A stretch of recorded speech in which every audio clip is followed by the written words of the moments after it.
The war had ended years ago, or maybe it hadn't. Out here, at the edge of remembered space, nobody bothered to check. The treaties were signed in languages the dust had long forgotten, but the camps remained. Broken chain link fences, patrol drones too old to fire, hovering on memory alone. Tents rotting under orange skies that never changed.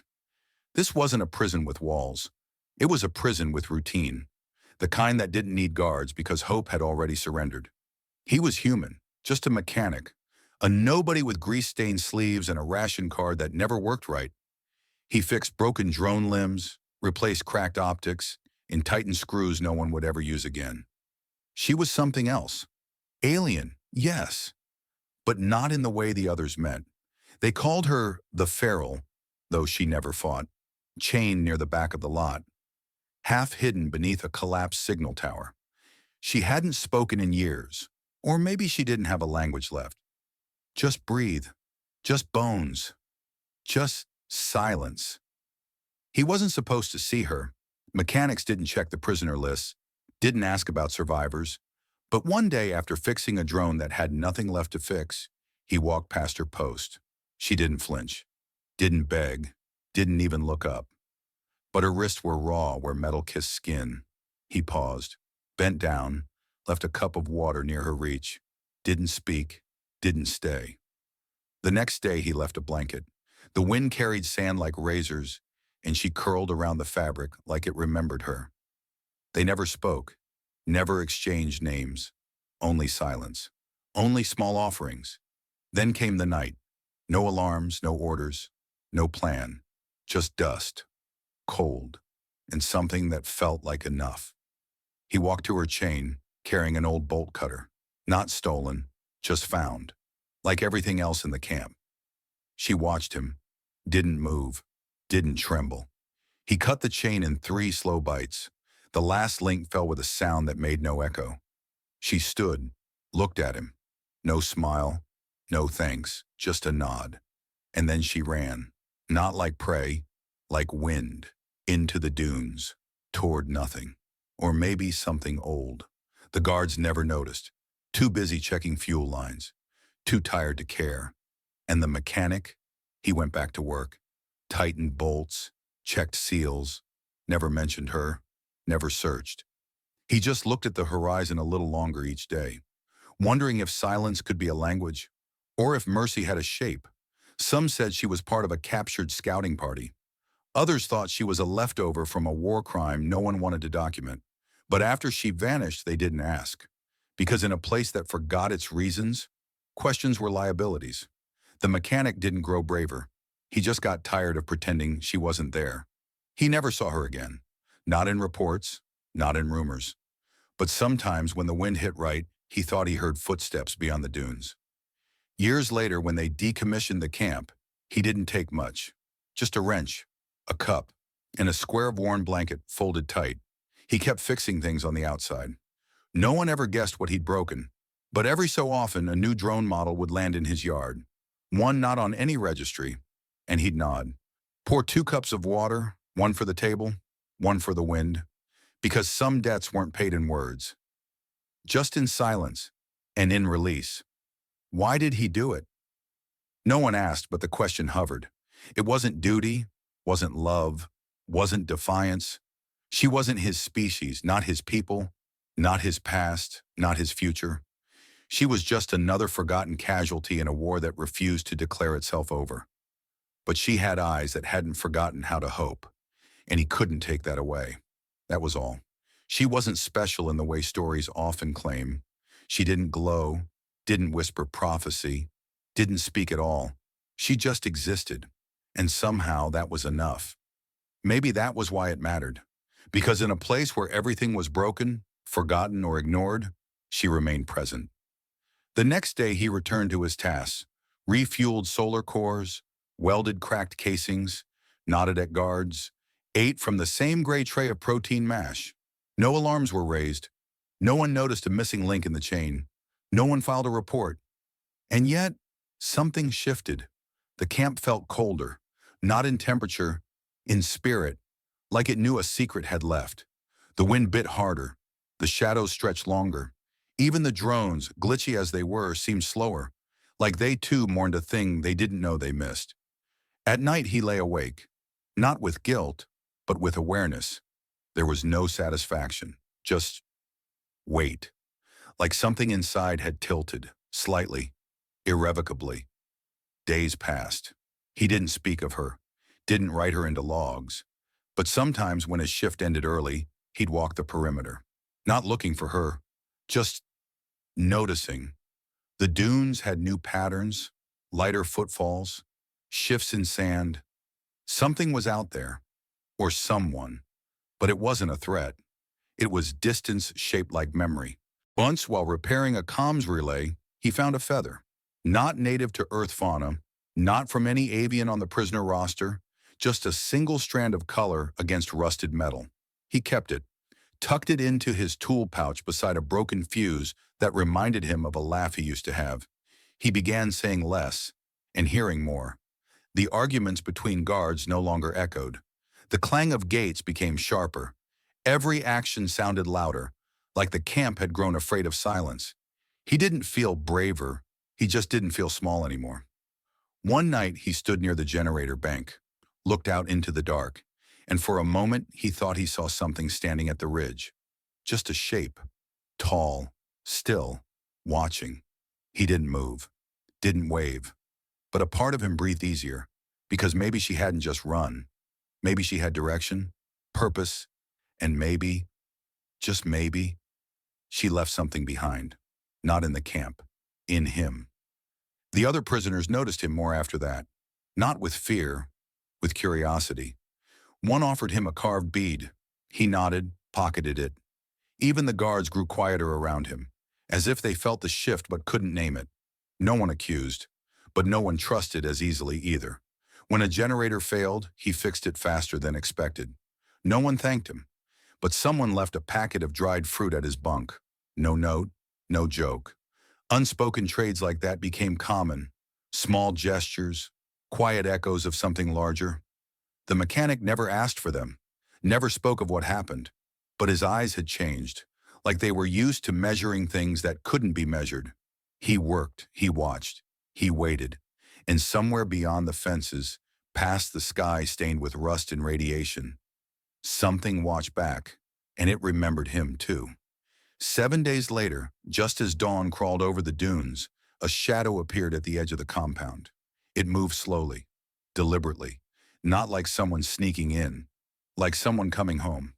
The mechanic was mid-shift, wrenching down a fractured stabilizer when a voice crackled in over the half-dead comms tower.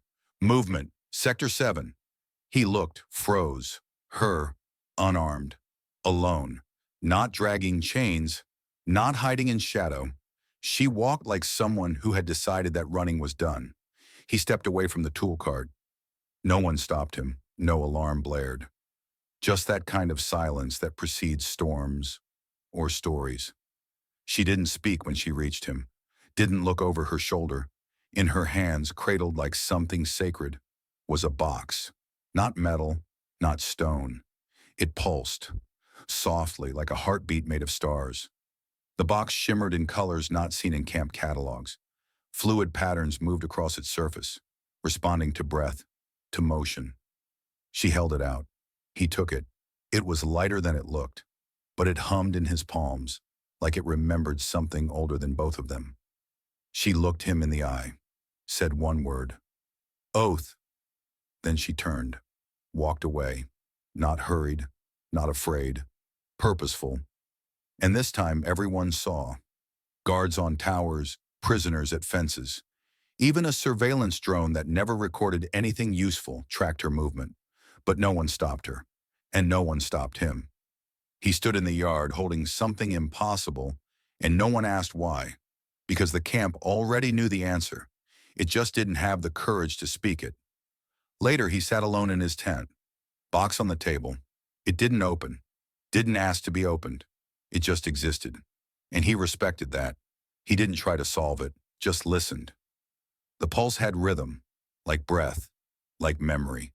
He remembered her eyes, focused, old and yet unbroken. And that word, oath.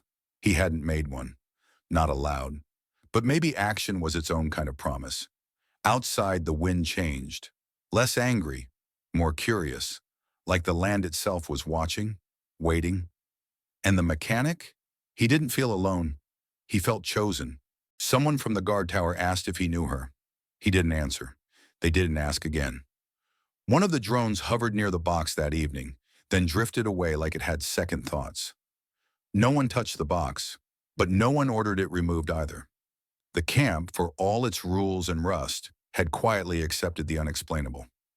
That night, something strange happened. The floodlight grid pulsed, dimmed, and reset. No one logged it. He dreamed of stars, not constellations, but pulses, like a map drawn in emotion, not space. When he awoke, the box was warm, almost breathing. He didn't speak of it, but something inside him had begun arranging itself, like it was aligning with a story it hadn't heard yet.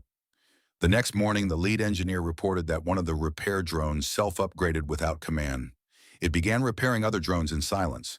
When asked if he'd done it, the mechanic simply said, maybe it learned something.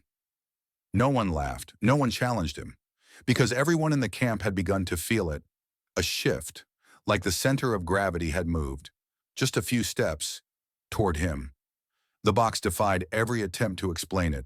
Scans returned nothing, not null, just absence, not metal, not crystal, not organic. It refused classification. Engineers tried to analyze its surface. Instruments lost calibration. Someone tried to weigh it. The scale shorted out. Another tried to pry it open with a precision laser.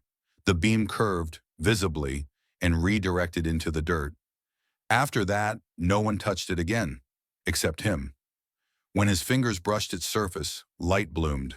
Not bright, not blinding, gentle, curious. The pulse returned. That steady rhythm, like something waiting to be remembered. Then came the images, not projected, not broadcast, impressed, directly into his mind. No pain, just presence.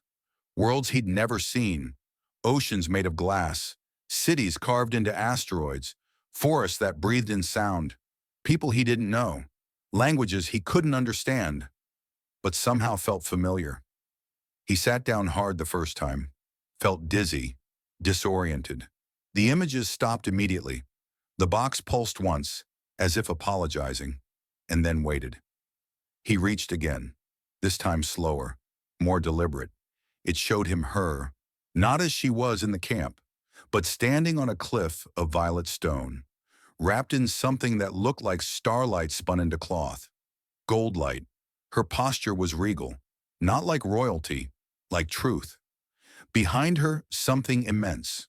Not a building, not a ship, a shape without definition, a presence, watching, breathing. He flinched away. It took hours to calm down. The camp left him alone now, not out of respect, out of unease. They whispered. They avoided his tent. Even the guards who'd once joked with him now glanced sideways and moved on. But he didn't mind. He wasn't alone. The box pulsed in rhythm with his breath now. At night it glowed faintly, like a sleeping animal with a dream too big to hold. He kept a notebook, started sketching what he saw. He couldn't draw, but the shapes came anyway. Curves, spirals, things that didn't obey physics, but made sense emotionally. He stopped asking what it meant, started asking what it wanted. Then he stopped that too, because the truth it whispered wasn't one of demands. It was of trust. This wasn't a gift. It was a message. And it wasn't meant for Earth. It was meant through him. Others tried to record what he described. Their cameras failed. Pens ran dry. One scientist from Central Command came to observe. He lasted 5 minutes before leaving, pale and silent. She later sent a single-word report. Incomparable. The mechanic didn't try to explain. How do you explain something that feels more like music than thought? Sometimes the box showed moments he hadn't lived, but remembered anyway. A sun that sang, a storm that whispered his name. Once it showed him a hallway of mirrors, each one holding a different version of him. Older, younger, different, the same. They all nodded. He began waking up with answers to questions he hadn't asked. Repairs made themselves simpler. Systems cooperated. He didn't feel smarter, just in tune. One evening, the box pulsed rapidly and showed her again, this time turning back toward him, eyes bright. No words, but a feeling. You are the door. And that terrified him more than anything else. Because doors don't choose where they open. They just open. And whatever was on the other side was waiting. The questions came quietly at first. A redirected message from a mid-tier official. An order to submit a log of daily activities. A second request for a personal interview. Informal, of course. Then came the ship. Gray, quiet. Not marked with any flag, but everyone knew who sent it. Central Command. The mechanic was summoned. To the command tent, under reinforced polymer shielding, with 2 guards posted outside. The officer didn't raise his voice. Didn't need to. His words were sharp enough. Why did she return? What is the object? What did you do? The mechanic said nothing at first. Then, I gave her water. And then, nothing. The officer frowned. There is no such thing as nothing.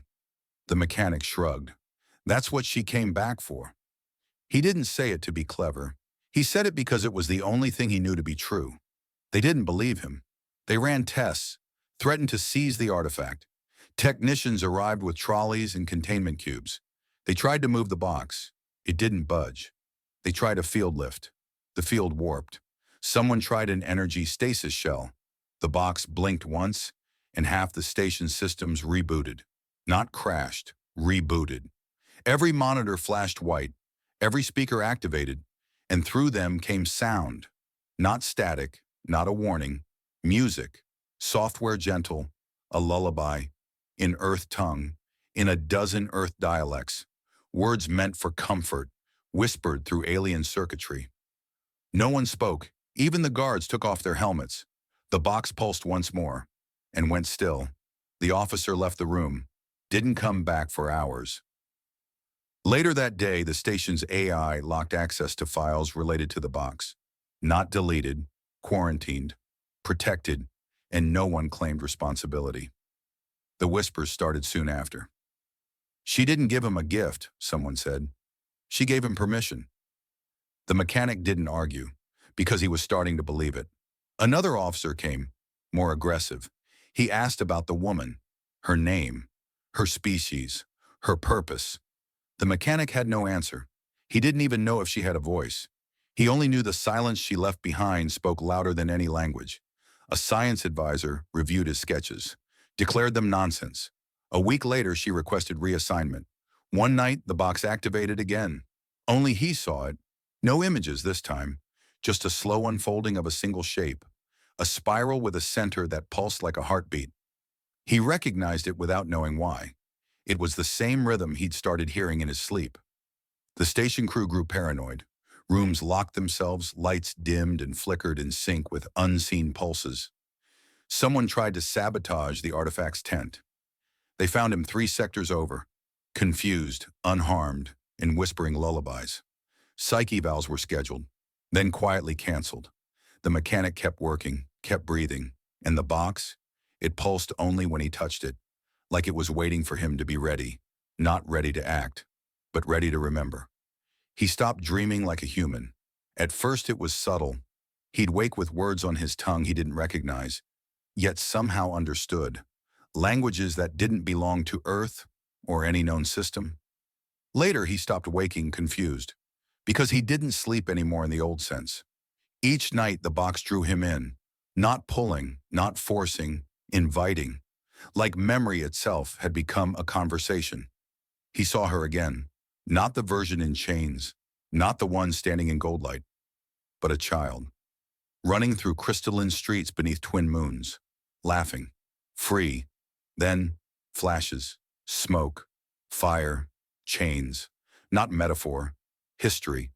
He saw her people, tall and radiant, builders of sound and breath and memory. He saw them broken, their cities turned to mining pits, their songs stolen and stored in vaults beneath other flags. He saw her kneel, not in defeat, but in mourning. And then he saw her rise, older now, scarred, carrying a single shard of light. The box. He felt it then, not as an object, but as a promise. It wasn't hers to give. It was hers to unlock. And she had, with trust, but not in herself, in him. Because only someone who gave freedom freely could carry what the box held. A map, a truth, a seed of return, a living memory of a species long buried, now waking. And he was its bearer. He woke one morning with tears on his face and no memory of crying. The visions weren't always clear, but the emotions were. Centuries of silence, of loss, of songs unsung. He began writing again, not just sketches, but words in languages he didn't know, phrases full of ache and power. Linguists brought in to examine his pages reported correlations with ancient, untranslatable fragments found in forgotten ruins. And every time he touched the box, it pulsed in rhythm with him, not guiding, not commanding, echoing. He saw their escape, her people, how they scattered to the stars in fragments, hiding their songs in mines and minerals and myths. He was starting to understand. This wasn't just history. This was recovery. The box didn't show him what had been. It asked what could still be rebuilt. And he, just a mechanic, once nameless in a forgotten war, was now the archive's pulse. The truth wasn't his to keep, but it was his to carry forward. A council somewhere argued whether to confiscate the artifact. They never sent the order. The box had already rewritten their command routes. Some called it dangerous, others called it divine. But to him it felt like a memory looking for a voice, and every day he let it speak through him a little more. He stopped fearing what he didn't understand, because now he understood why she came back, not to ask for anything, but to give the galaxy its song back, through someone who would never try to own it. Across the stars echoes rippled, not loud, not violent, but unmistakable. Sensors long thought obsolete came alive in deep space observatories, not just in one quadrant, everywhere, across forgotten outposts, derelict archives, and black site vaults. The signature was old, very old, and unmistakable. The pattern was too distinct, a frequency layered in harmonic structures no modern species used, not since the extinction of the builders, the dreamers, the star singers. They had many names, but one fate, erased, or so it was believed, until now. The signal didn't scream war, it sang memory, and that terrified more systems than weapons ever could. The great archive of Velthara flickered for the first time in 1,000 years. The Tarkin warlords received the signal and locked down all transit lanes near Earth. The Jassari Union tried to suppress it. They couldn't, because the box didn't transmit. It resonated. It spoke to ancient things, some buried, some waiting. A dozen species convened emergency councils. Most didn't mention Earth. They called it the anomaly. But the implications were clear. The builders hadn't vanished. They had slept. And Earth now held a key. Not a weapon. Worse, a memory. Because memories spread. And across the galaxy, the most guarded empires understood the true threat wasn't conquest. It was mercy. The human hadn't fought, hadn't conquered. He had chosen compassion. And in doing so, he activated something every empire feared: hope. The council convened in shadowed chambers, their oldest members summoned. Some demanded immediate action. The human must be silenced. Others warned against rash moves. If this was what they feared, aggression would awaken worse. No consensus, just fear. On Earth, the mechanic kept working, fixing solar panels, cleaning drone filters. He didn't know how many were watching him now. Spy probes hovered invisibly in orbit. Every broadcast from the camp was intercepted, scrambled, archived. But the box no longer cared. It had chosen, and the stars had noticed. A secret message moved across encrypted council lines. This is not about survival. This is about inheritance. Old enemies began speaking again, quietly, carefully, because if the builders returned, so might the things they had once protected. Not superweapons, not armies, ideas, truths, stories older than empire. And the boy, the man who carried them, had done so not through might, but a moment of kindness. That's what unsettled them most. He had changed the story. And now they didn't know how it ended. The sky above the prison camp shimmered, not with fire, with presence. A shape descended, not a ship, not entirely. It was light given form, song given structure. She returned, the woman, but she was not alone. Others followed, dozens, then hundreds, emerging from the edges of space, cloaked not in armor, but in memory. They didn't march, they walked, some with tears, some with songs, some simply silent, letting the wind carry what they remembered. The camp didn't resist, couldn't. Even the guards stepped back, unsure of where fear ended and awe began. The mechanic stood still. He didn't run, didn't speak. He didn't need to. The box bloomed in his hands, literally. Its shell unfolded, petal by petal, like it had only been waiting for her voice to echo again. Inside was no weapon, no archive. A seed, suspended in amber light, pulsing gently. A world in its infancy, not terraformed, unformed, a beginning. She stepped forward, placed her hand over his, and for the first time since they met, she spoke aloud. This was never ours. He nodded. It didn't feel like it belonged to anyone. It felt invited. She looked to the sky, then to him and said, "We return not to reclaim, but to remember." Her people formed a circle around the blooming box. They sang, not in triumph, but in mourning, in joy, in renewal. The seed hovered upward and then descended slowly into the dirt near his feet. Where it touched, the ground changed, not drastically, not violently, just softened. The wind carried petals from nowhere, a smell like memory and rain. The soil accepted it, and from the seed a small stem curled upward, green, gold, alive. He fell to one knee, not out of reverence, out of relief. One of her people, elderly and with eyes like suns, knelt beside him. He whispered, "You didn't save her. She saved you." The mechanic only said, "I just didn't look away." No armies came, no fleets, just light and song. In the quiet rewriting of history, the council, watching from orbit, issued no orders. What command could match such a moment? Galactic records logged the event under one tag, the Garden of Return. Not a planet, not a treaty, a feeling. Schools would later ask children, "What does it mean to return?" And they'd answer, "To remember something beautiful and choose to build it again." The mechanic was offered honors, leadership, titles. He refused them all. He returned to Earth, took up a small house near the sea, planted flowers, watched stars. Sometimes children would visit. He never told the full story. He just let them water the garden. One day, far from Earth, a new world bloomed. From the seed she had carried, no flag was planted, no border drawn. Only one plaque was laid at its heart, for the one who remembered the chain and chose to break it. That world grew fast, in color, in harmony, in memory. Her people thrived, not as rulers, but as reminders that mercy isn't given, it's chosen. And the mechanic? He aged, quietly. Until one night, under a violet sky, he whispered his last words, "She didn't belong to me." And the stars replied, "No, she belonged to herself, and so do you." Across the galaxy, the final whisper echoed in unknown tongues. The one who unchained did not free her. He freed us all.